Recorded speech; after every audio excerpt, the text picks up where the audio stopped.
Guys আমাৰ নিযুক্তি ল'বা আমাৰ ব্যক্তিসকল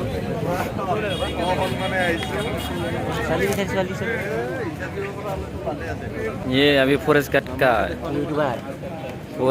का अपॉइंटमेंट लेने आए हैं और ये भी और ये वाला वो एक्साइज कांस्टेबल का। हेलो गाइस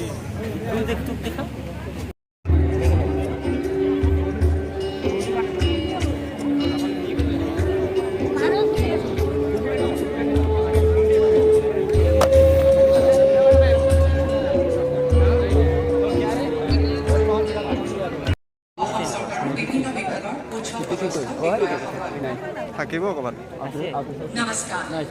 देवी और सज्जनों, असम के वर्तमान सरकार के द्वितीय वर्ष पूर्ति के अवसर पर आज प्राय 45,000 करोड़ के अपराधियों को आनुष्ठानिक रूप से नियुक्ति पत्र प्रदान किए जाएंगे। भारत के माननीय गृह मंत्री श्रीमान रणजीत कुमार दास जी, श्री अतुल बोरा जी,